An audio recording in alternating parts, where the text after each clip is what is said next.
Meus irmãos, queria convidá-los a abrirem a palavra de Deus no texto de Êxodo, capítulo 12. Êxodo, capítulo 12. O tema desse mês é o Deus que governa por meio da sua justiça.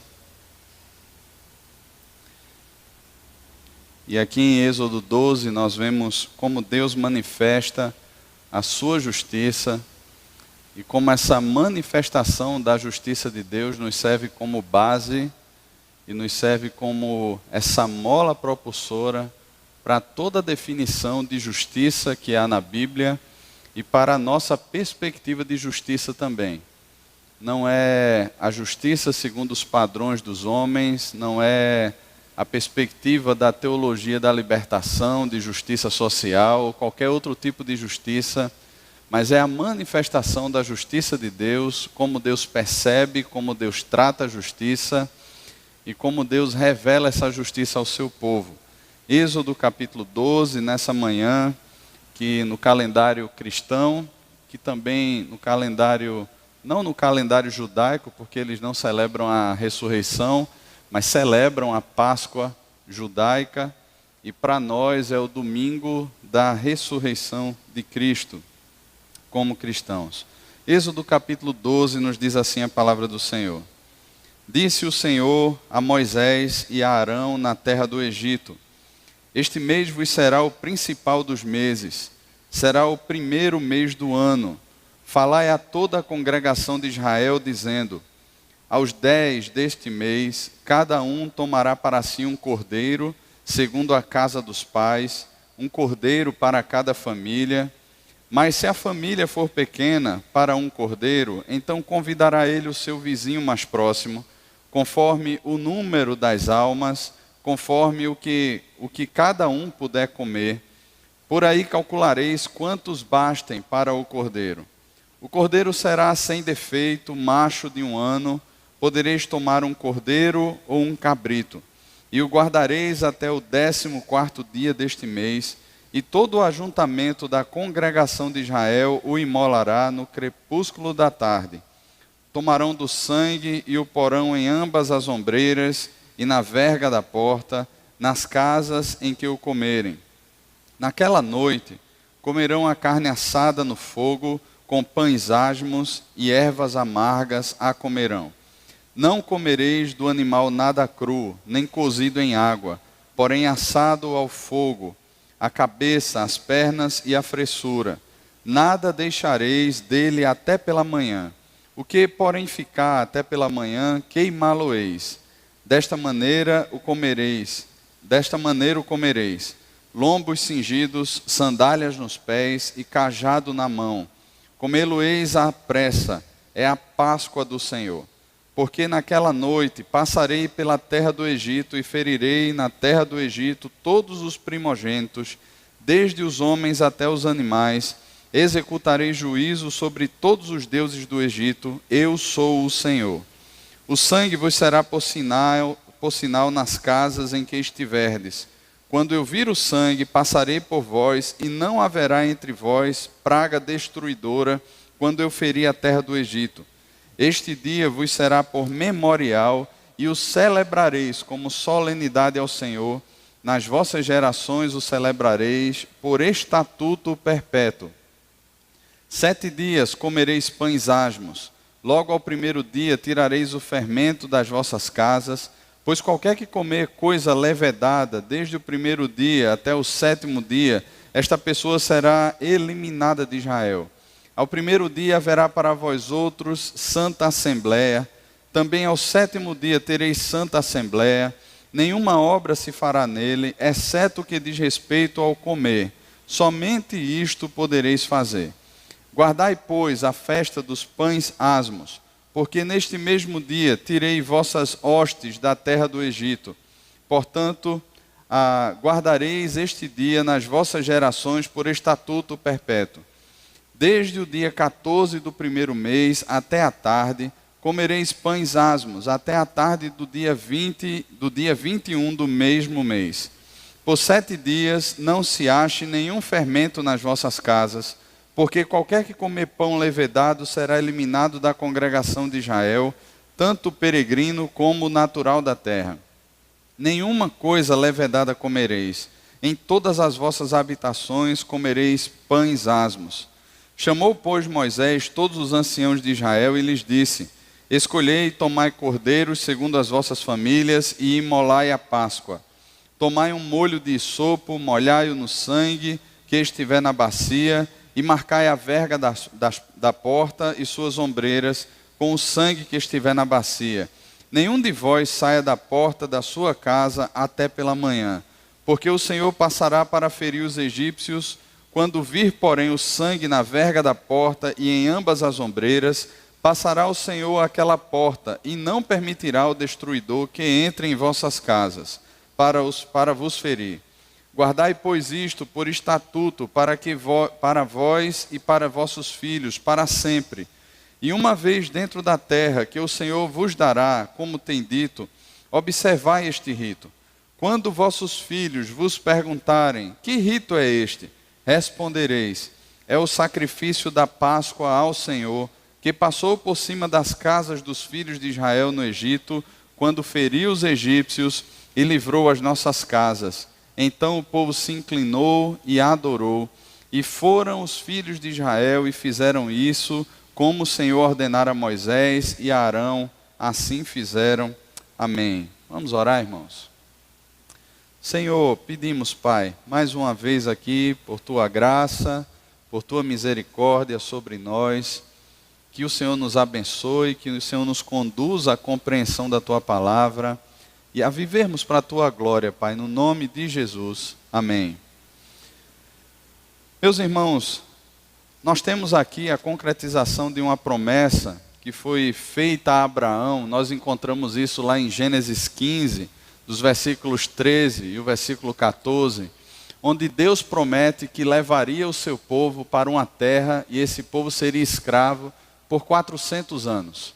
Em Êxodo capítulo 3, nós encontramos então a oração do povo, ou o clamor do povo de Deus, chegando até os ouvidos de Deus. Deus diz que ouviu a aflição do seu povo, toda a opressão que estava sobre o seu povo, e ele veio a fim de livrar o seu povo. E ele então, dentro desse contexto, está falando isso para Moisés, naquela visão, ou diante da sarça que ardia e não se consumia.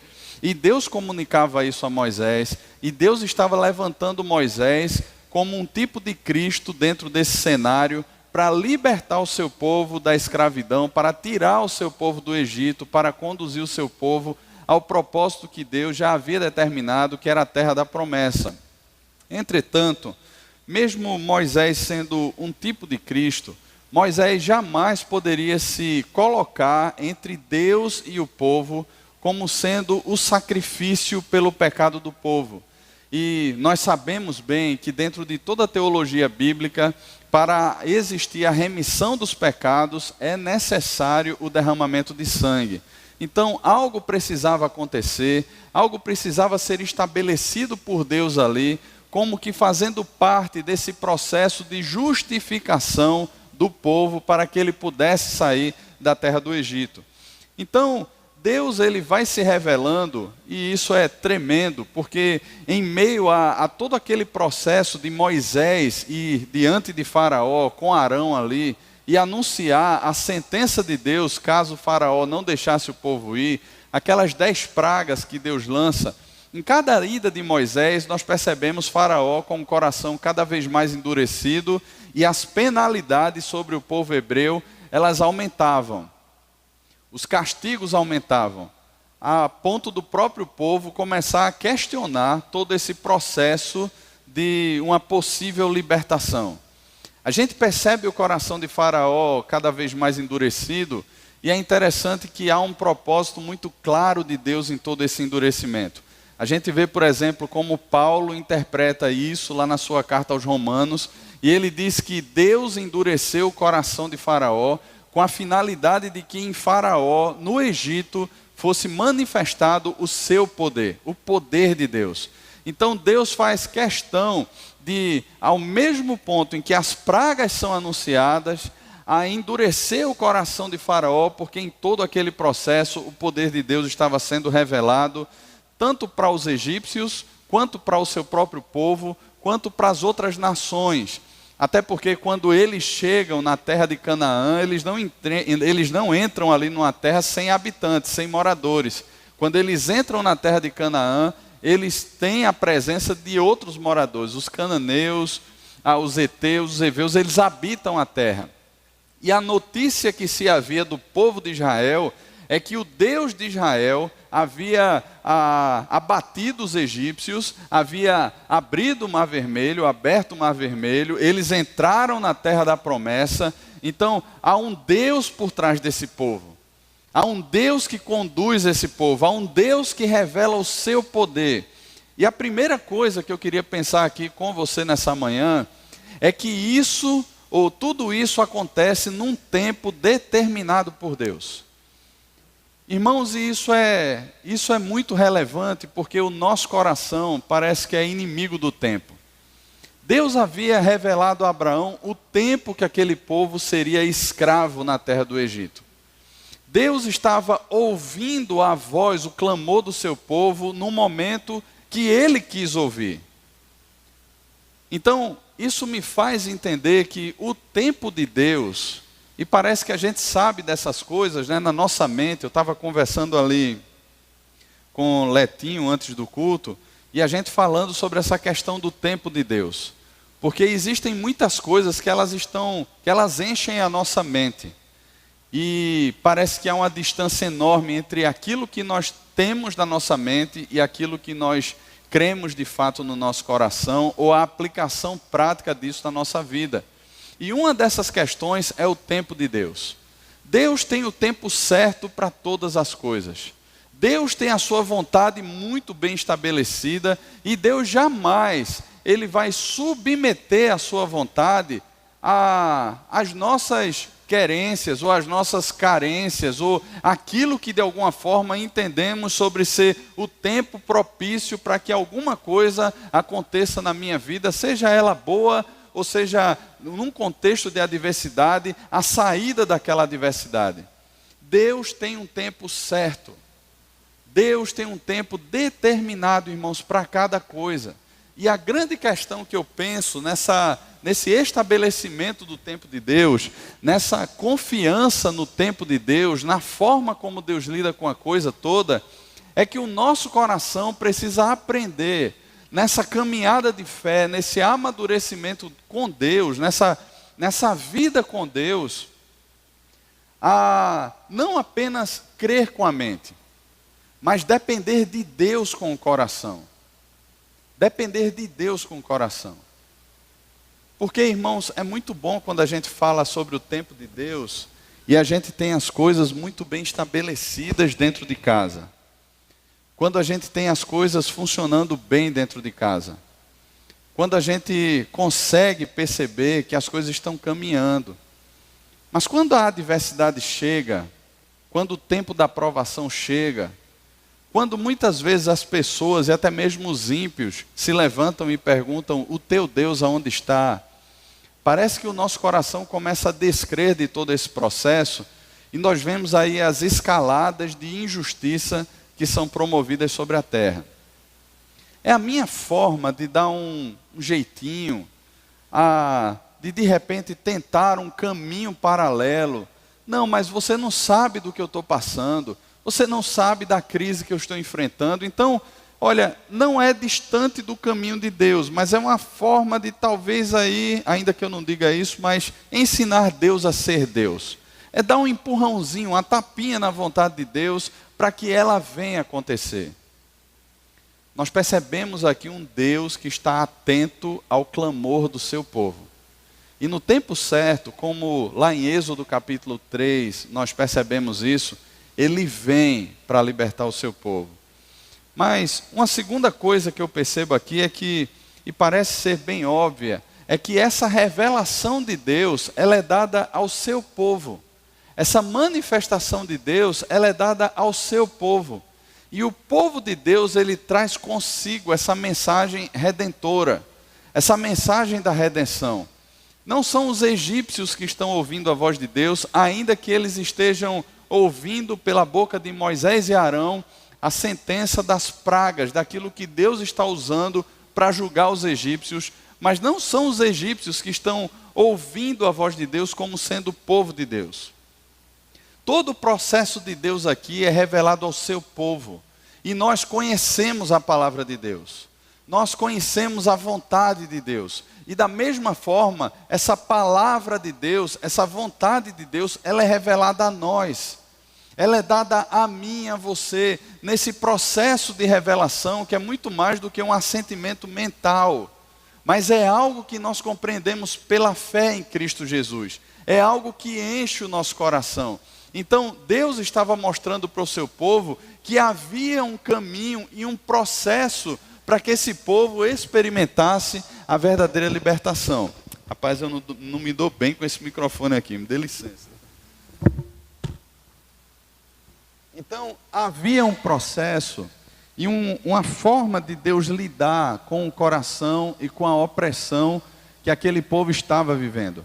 E esse processo não seria desenrolado segundo a forma ou o jeito que o povo quisesse dar. Porque talvez fosse muito mais prático para nós, dentro da nossa cosmovisão, dar um jeito ou ver algum mecanismo de, mesmo que subversivo ou alguma coisa do tipo, que promovesse a nossa libertação. Mas a forma é a forma de Deus. Aparentemente, todas aquelas pragas que Deus enviou, elas não estavam funcionando.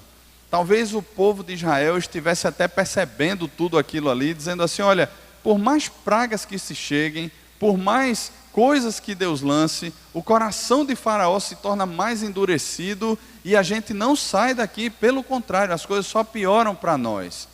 Entretanto, é essa forma de Deus tratar e revelar o seu poder, que muitas vezes para nós parece até absurda.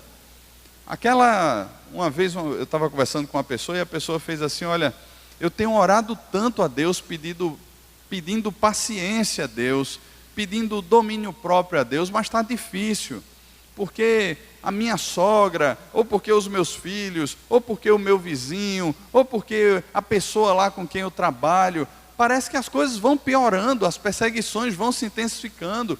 Parece que as pessoas estão ouvindo aquilo que eu estou orando e está dizendo assim, olha, eu vou esmagar mesmo o coração dele para ver se essa oração funciona. E essa é a forma de Deus disciplinar e lidar com o nosso coração, irmãos. É a forma com que nós amadurecemos.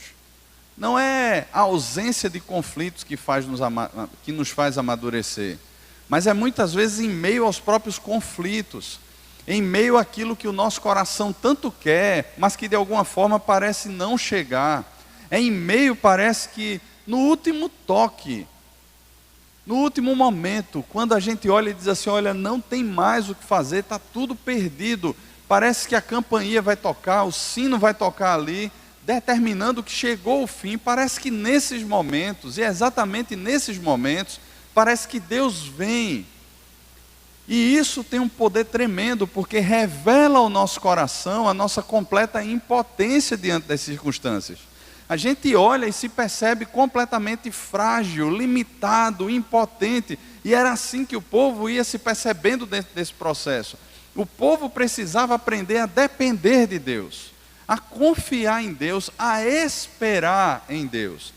E nesse processo de amadurecimento, então, nessa forma de Deus lidar, então, Deus então ele institui algo, e Deus chama o povo a uma percepção de algo completamente diferenciado. Deus então instrui Moisés e Arão a chegar diante da congregação de Israel, a chegar diante do povo e falar sobre o sacrifício de um cordeiro. Um cordeiro ou um cabrito de 1 ano, macho, sem defeito, sem qualquer mancha, sem qualquer mácula. E aquele cordeiro ou aquele cabrito deveria ser sacrificado e o sangue daquele animal deveria ser aspergido sobre as vergas da porta, sobre os umbrais da porta.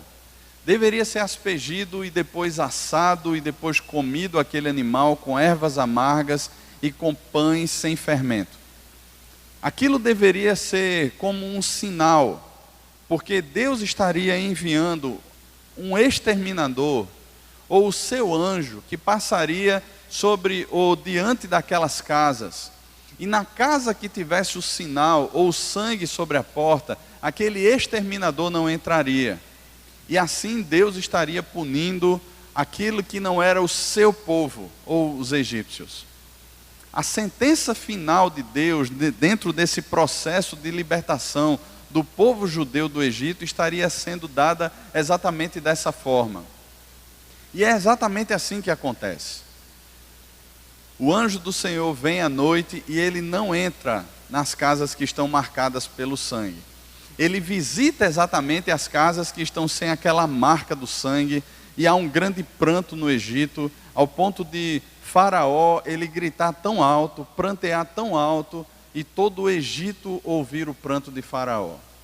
Há um grande sofrimento, e nós conhecemos aí o restante da história, onde o povo sai e sai com grandes riquezas do Egito. Eles estão livres agora. Mas o processo de justificação desse povo não é dado simplesmente por um simples ato de Deus. Aquele ato de Deus apontava para uma necessidade do povo, para algo que era necessário para a vida do povo, para algo que deveria servir como o caminho para aquele povo caminhar, que não era a força do seu braço, mas o sangue de um cordeiro. Não era mediante as suas expectativas ou aquilo que eles pudessem de alguma forma arquitetar e realizar, mas era pela força ou pelo poder do sangue de um cordeiro. E isso apontava para algo muito maior, irmãos. Por exemplo, em Gênesis capítulo 22, nós percebemos que este já é um caminho de Deus. A gente tem ali, quando Abraão leva Isaac para ser sacrificado lá no Moriá, na região de Moriá. E Deus providencia um cordeiro para si. Mas se nós voltarmos para, por exemplo, Gênesis capítulo 3, nós vamos perceber que toda tentativa humana sempre foi de alguma forma justificar o seu pecado desde a queda. Dar um jeito, promover o seu próprio caminho. Quando o homem cai, um dos primeiros atos do homem ali é tomar folhas de figueira, coser cintas para si e de alguma forma se vestir. A gente termina o capítulo 2 de Gênesis com a afirmação dada ali por Moisés, dizendo que um e o outro, o homem e a sua mulher, estavam nus e não se envergonhavam. E lá no versículo 7 de Gênesis capítulo 3, a declaração agora é: percebendo que estavam nus, tomaram folhas de figueira e prepararam cintas para si. Então Deus sabe que existe sempre essa tentação e essa tentativa do homem de alguma forma prover cobertura para a sua vergonha, para a sua nudez. De alguma forma tentar promover ali um jeito, um caminho de se justificar, de esconder o seu pecado. Existe sempre essa tentativa no coração do homem, e Deus faz questão de ali no jardim, ali no Éden, cobrir a vergonha do homem. É Deus quem sacrifica animais, é Deus quem pega a pele daqueles animais, e é Deus quem cobre a vergonha do homem.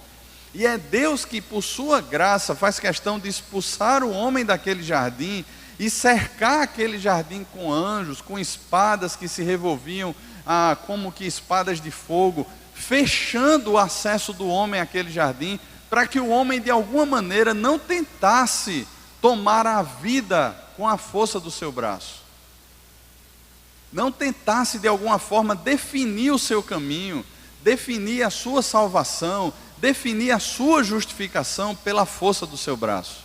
E aqui, nesse mesmo texto de Êxodo capítulo 12, Deus faz questão de manifestar que não é pela força do braço, não é pela proeza do povo, não é pelo poder do povo, não é porque ele havia se tornado um povo muito mais forte que os próprios egípcios, não é por isso, mas que é por meio de um cordeiro, de um animal frágil. E isso humilha os fortes, porque é por meio de um animal que facilmente pode ser dominado, que Deus toma o sangue daquele animal e marca as portas, como sendo um selo externo de uma aliança que foi firmada há muito tempo atrás com o povo. Aquele era o sinal do pacto. Lá em Gênesis, no capítulo 15, Deus, quando entra em aliança com Abraão, e quando Deus fala desse tempo lá no cativeiro, esses 400 anos de opressão, Deus faz questão de tomar animais, e Abraão de falar para Abraão que ele tome animais, serra esses animais pelo meio, e Deus entra numa aliança com Abraão. Havia um corredor de sangue formado ali pela morte daqueles animais, e Abraão é tomado por densas trevas, e um pesado sono toma conta dele, e Deus passa por meio daquele corredor de sangue. Deus assume essa aliança, e aqui mais uma vez Deus faz questão de apresentar o sangue como sendo um sinal ou o selo dessa aliança. É o sangue que é aspergido nas portas, na porta da casa dos judeus. E até hoje, os judeus eles comemoram com expectativa, ou a expectativa na vinda de um Messias. Entretanto, nós cremos e nós sabemos, pela revelação da Escritura, a revelação que o Espírito Santo faz ao nosso coração, de que somos filhos de Deus, que esse Messias já veio. E aí esse Messias, ele é retratado na Bíblia, por exemplo, por João Batista, no Evangelho de João, capítulo 1, versículo 29, quando o Senhor Jesus se aproxima, João faz questão de declarar que este é o Cordeiro de Deus que tira o pecado do mundo. No outro dia, quando Jesus se aproxima para ser batizado por João, João faz a mesma declaração dizendo: eis o Cordeiro de Deus.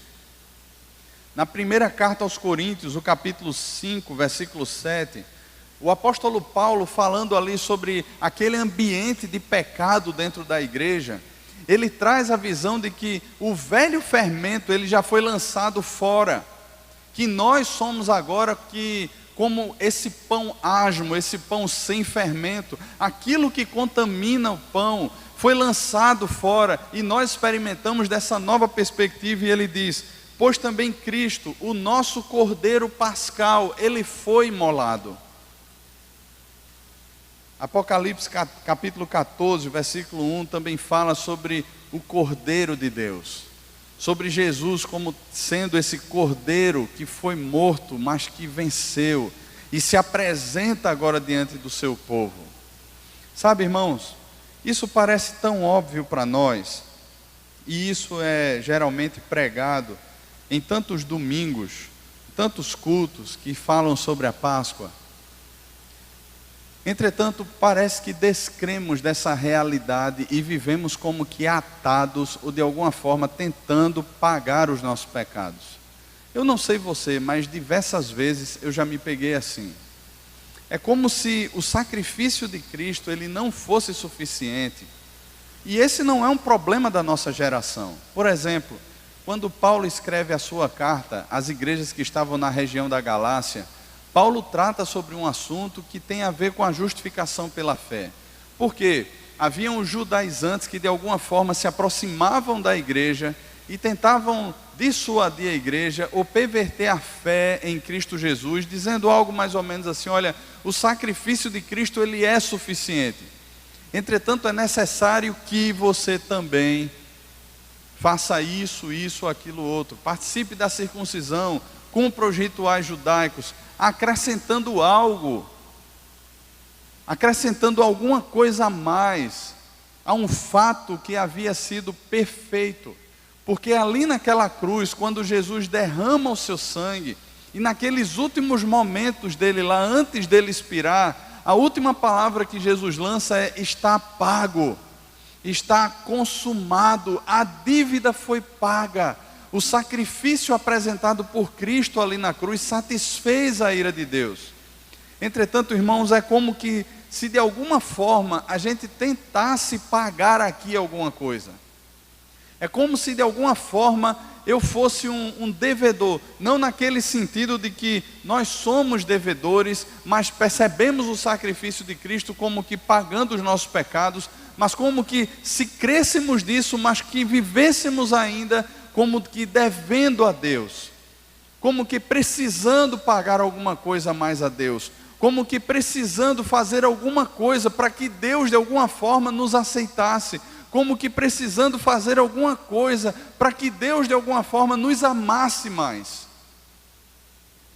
O grande problema, irmãos, não está no amor de Deus por nós. O grande problema não está na obra que Cristo realizou em nosso lugar, o que era impossível a nós, a Ele, ou Ele realizou no nosso lugar. O grande problema não está com isso, mas na forma como o nosso coração e como a nossa vida vai lidar com essas verdades.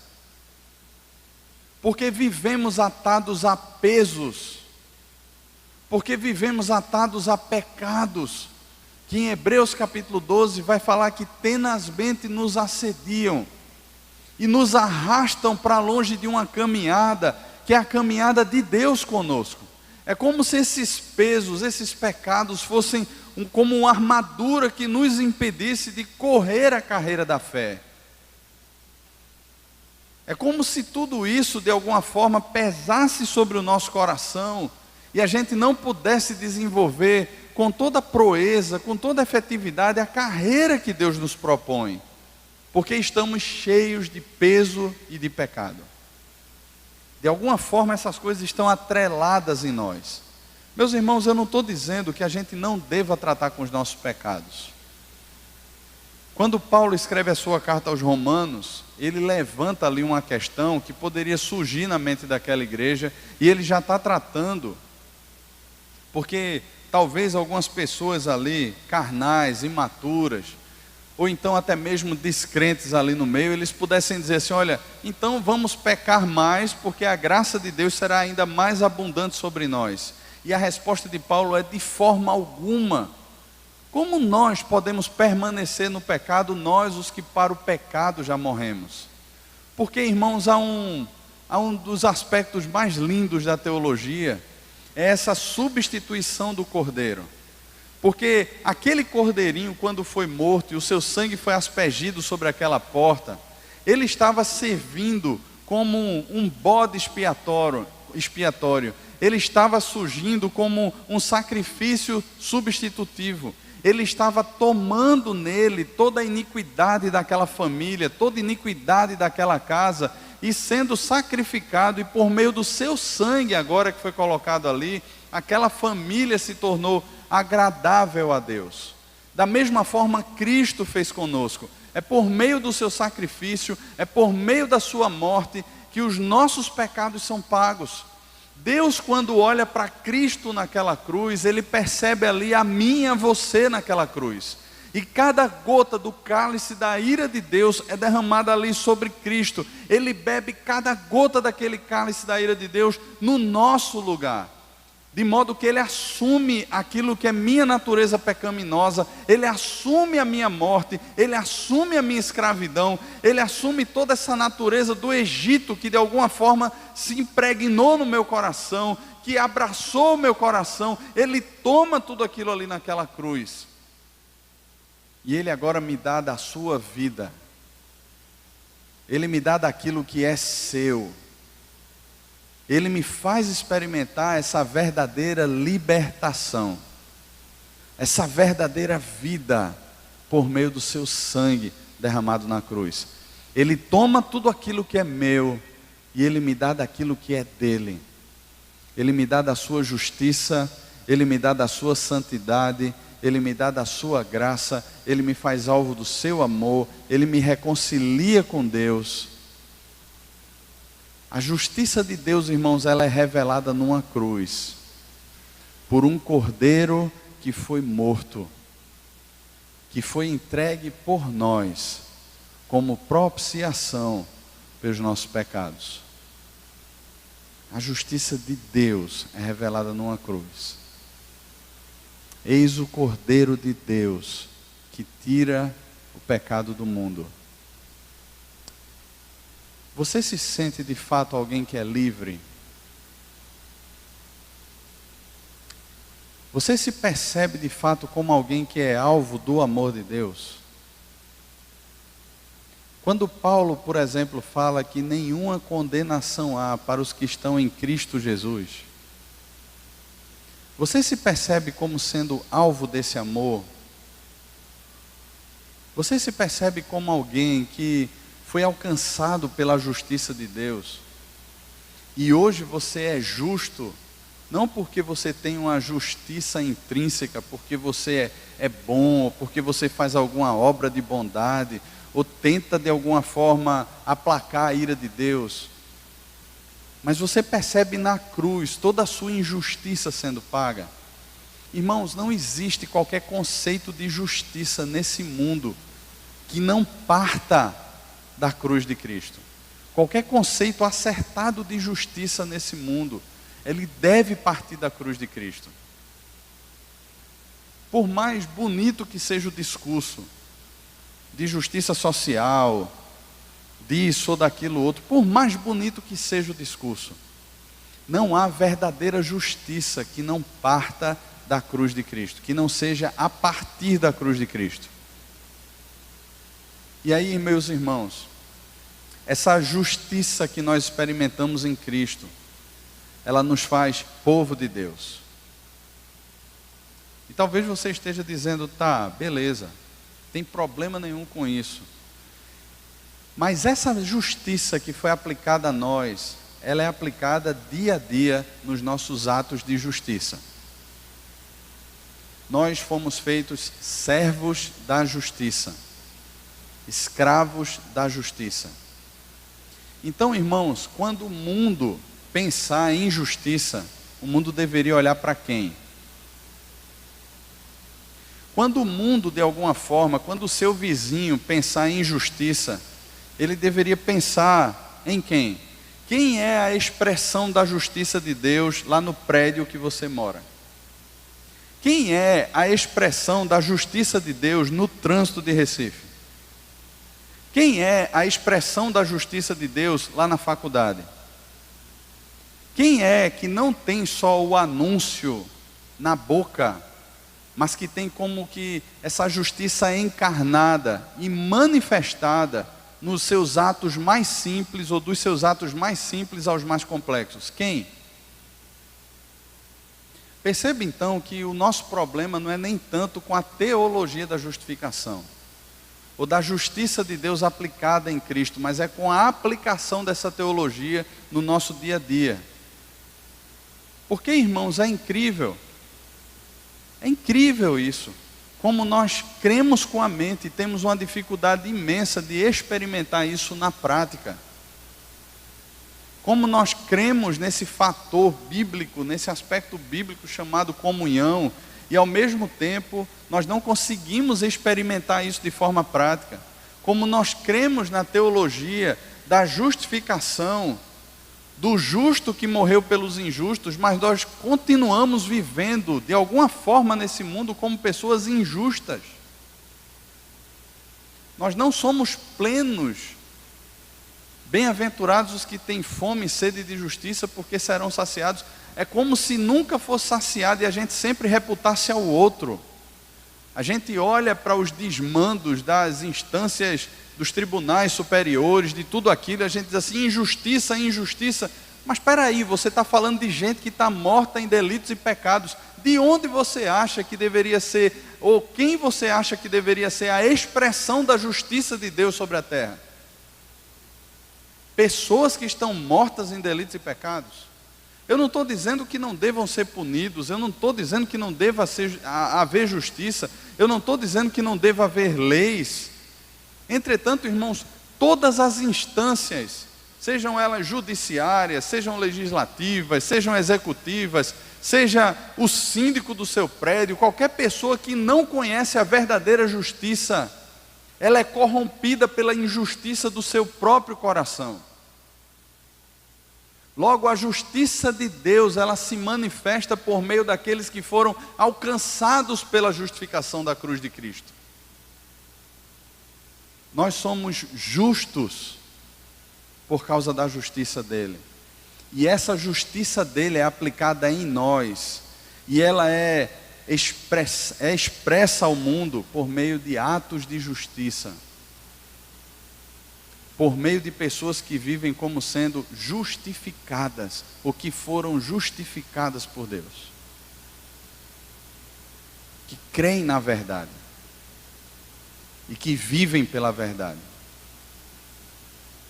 que conhecem o amor porque foram amados primeiro, por isso que amam, que são justos porque um dia conheceram a justiça da cruz, e estão dispostas a ir para a cruz também, assumir o dano, a perder, porque são justas em Cristo Jesus.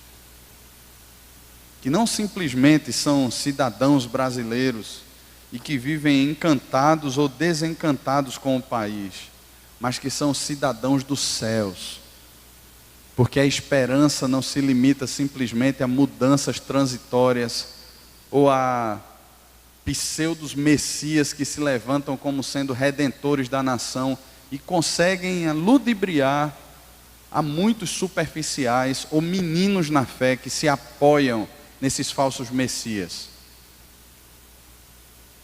Deus não veio aqui, nós não podemos reduzir o evangelho ou a justiça de Deus a ideologias, irmãos.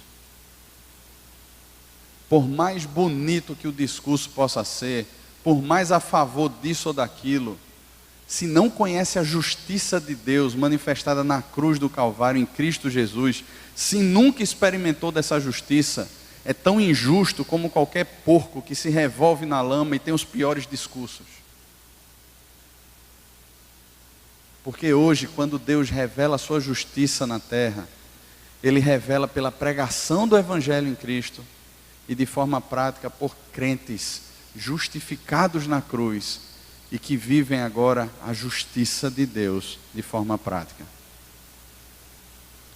Irmãos, aquele cordeiro nos chama à lembrança, ao memorial, mas nos chama à vida. O fato é que a vida daquele povo deveria ser diferente. Não porque havia uma motivação diferente no coração, ou uma inspiração diferente para sermos mais éticos ou mais morais, mas porque eles eram o povo da aliança. Quem fazia diferença era o Deus da aliança, que promovia fé, esperança, amor, justiça no coração daquele povo. E aquele povo então vivia para resplandecer essa relação íntima, pactual que eles tinham com esse Deus, que é santo, que é bom, que é perfeito, que é justo. Era manifesto agora nos relacionamentos interpessoais. Era manifesto agora nos negócios que eram fechados. Era manifesto agora na forma como eu lido, como eu enxergo a vida ao meu redor. A justiça de Deus sendo encarnada agora e sendo revelada ao mundo, que de alguma forma viria e conheceria que essa não era uma justiça nossa, mas que a nós foi revelada e que em nós foi aplicada. Amém, irmãos? Amém, justos? Ou seria amém, injustos? Irmãos, que hoje possamos refletir essa questão prática da aplicação da justiça de Deus em nós. E que sejamos, irmãos, porta-vozes e ao mesmo tempo a justiça de Deus encarnada sobre a terra, revelada sobre a terra, em nós, por meio de nós, para que outros conheçam Cristo Jesus, sejam justificados pelo sacrifício da cruz e caminhem também como expressão dessa justiça de Deus sobre a terra. Vamos orar? Feche os seus olhos, curve a sua cabeça.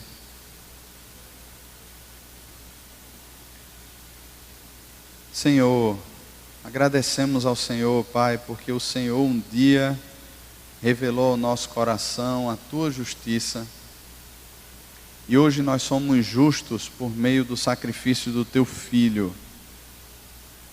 Senhor, obrigado porque quando o Senhor olha para nós, Pai, e quer nos visitar com a Tua ira, com a sentença de condenação, o Senhor percebe sobre nós o sangue do Teu Filho, que que nos justificou, que nos purificou de todo pecado e que nos apresenta diante do Senhor como sendo justos, santos, inculpáveis, irrepreensíveis.